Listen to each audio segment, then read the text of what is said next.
હિંમતનગર સહકારી જીન ખાતે આવેલ અનંત વિહાર સોસાયટીના કોમન પ્લોટમાં અનંતેશ્વર મહાદેવ 2001માં બનાવેલ હોય 2001 વખતે ડીપી રોડ 30 મીટરનો હતો, જેથી અનંતેશ્વરના કોમન પ્લોટને કોઈ પણ જાતનું દબાણ કરેલ ન હોય, કોમન પ્લોટમાં જ મંદિર બનાવેલ હોય.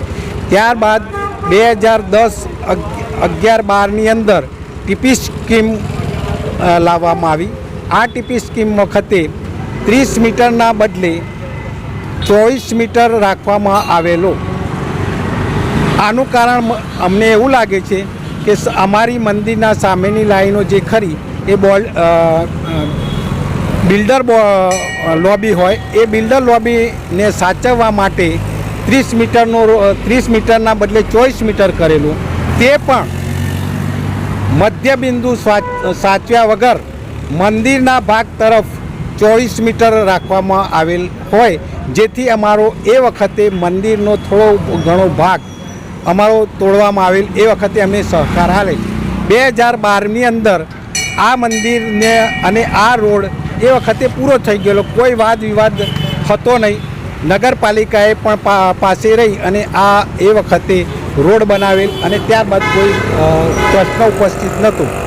ત્યાર પછી આ મંદિરની પાછળની લોબીમાં ભૂતપૂર્વ રસિકલાલ શાહ નગરપાલિકાના પ્રમુખ હતા, તેમના શાળા અશોક રમણલાલ શાહના અને તેમના લાગતા વળગતા શાહ પરિવારના પ્લોટો આવેલ હોય.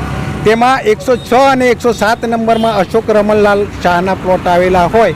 તેમનો કોમ્પ્લેક્સ બનાવવાના ઈરાદાથી જે અત્યારે જાહેર હિતાર્થે અમારા કોમન પ્લોટમાં નગરપાલિકાના સાથ સહકારથી ફેન્સિંગ તાર લગાવી અને બગીચો બનાવેલ હોય, આ બગીચો ખોલાવી અને તેમને કોમ્પ્લેક્સ બનાવવાના ઈરાદે સીએમ કાર્યાલયમાંથી વારંવાર અરજીઓ કરી અને નગરપાલિકા મારફતે અમને હેરાન કરતા હોય, માનસિક ત્રાસ આપતા હોય, જેથી આ ખોટા છે. એમનું જે 106 અને 107 નંબર જે છે એ પશ્ચિમ દિશાનો છે, આ બાજુને એમનો કોઈ રહેણાંક વિસ્તાર આ બાજુનો છે જ નહીં, જેથી કરીને એ ખોટા હોય અને નગરપાલિકા પણ અમને હેરાન કરતી હોય. તો આ બાબતે ખાસ ધ્યાન રાખી અમારો ઉગ્ર વિરોધ હોય, જેથી કરીને આ ફેન્સિંગ તારનું ન તોડવા માટે અમારી નમ્રભરી નગરપાલિકાને અરજ હોય. શું નામ? મારું અનંતેશ્વર મહાદેવ ટ્રસ્ટના પ્રમુખ દિલીપ કુમાર નબદાશંકર સુથાર.